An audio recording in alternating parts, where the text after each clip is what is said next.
So we thought we'd do something a little bit different today, me and Jameson. Rather than coming to you with a preconceived idea of what we wanted to talk about, we thought we'd listen to you and the things you want me to talk about.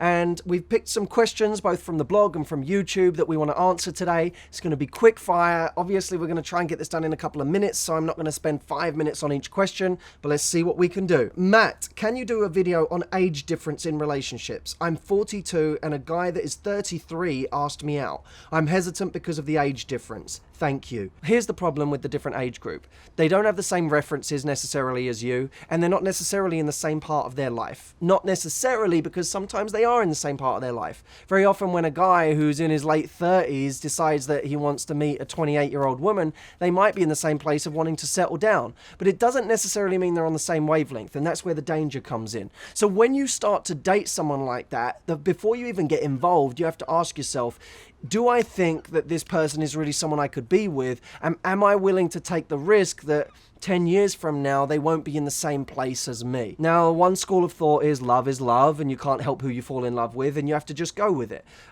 That's certainly true in some cases, and there is some romanticism to that, but we also have to apply pragmatism to every situation and say, is this an unnecessary risk I'm taking at this stage? Do I like this person enough? Do I really think that it has so much potential that I don't mind the age difference? You know, you have to be smart as well, because let me tell you something, the guy won't be smart for you. The age difference is too much. I really like you, but let's just keep our distance because of the age difference. He won't do that. Especially the younger person of the two won't do that. He's more likely to be reckless, or she's more likely to be reckless if she's younger or if he's younger. So go in eyes wide open. If it's really important and you think it can work, go for it, but be aware of the risk involved. Matthew, what have you got to say for men who abuse women and how a woman can trust another guy again?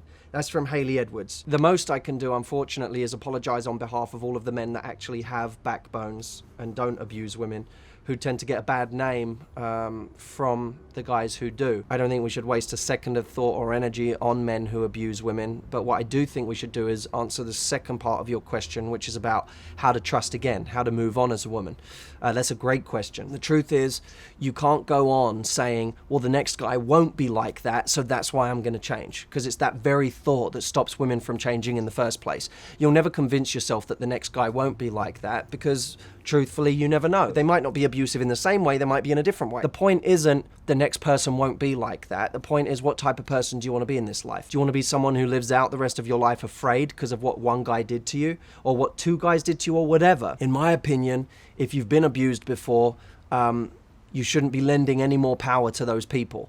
And one unfortunate way that people lend power to the people that abused them is by continuing to allow it to affect them afterwards, to continue to avoid relationships, to make themselves unhappy, to feel self-loathing or guilty in some way. Instead, take your power back by actually going to the next relationship with a clean slate and saying, you know what, I know that I've got some fear. I know that there is the potential for someone to treat me badly, but what I do know is that A, I would never put up with it in the same way as I put up with it last time, and B, I don't want to be the type of person that avoids situations just because I'm scared and just because of some prick who in the past didn't treat me right. I'm going to go and get my happiness regardless. This next question is from CookieBear99. I'm not sure if you would read this, but I've got an important question. How does a girl not get emotionally attached too early? It's hard, especially when you combine feeling lonely with the desire to be in love.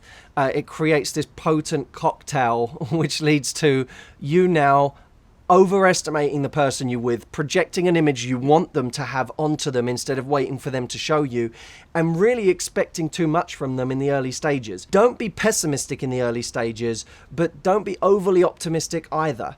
In other words, see them as they are. When a guy invests in you, value the investment he's given you, not the investment you think he could give you.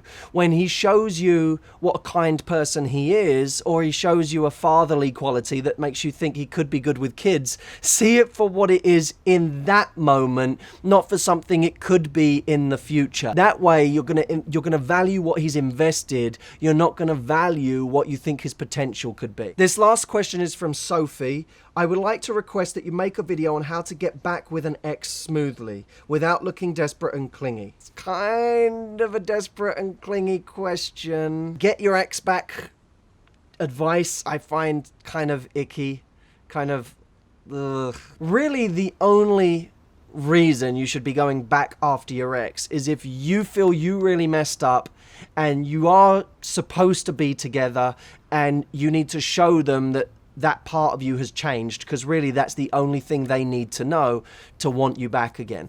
In which case, go find a way to spend time with your ex, whether it's in a group setting, whether it's calling them up and saying, hey, look, let's just go and have a coffee, or I just want to hang out and see you, I miss you. You've got to find a way to not put the pressure on, but to actually spend time with that person again. And when you're with that person, spending time with them, you've got to be able to convey that that quality that wasn't working for them before is different in you now. But I will add this caveat: don't change your value system for that person if it didn't work before. Don't change something that's fundamental to you at your core. Only do it if you know it was a bad habit on your behalf and you need to change it, because it would benefit your life anyway to change it, and it just so happens that it would also make you more attractive to your ex and maybe re-spark the relationship. That's it. Otherwise, move on. There are plenty of great people out there. You don't need to be overly focused on your ex. So that's it. 4 quick questions. Let us know if you enjoyed that. If you want us to do more questions like this, where we just quick fire a few answers.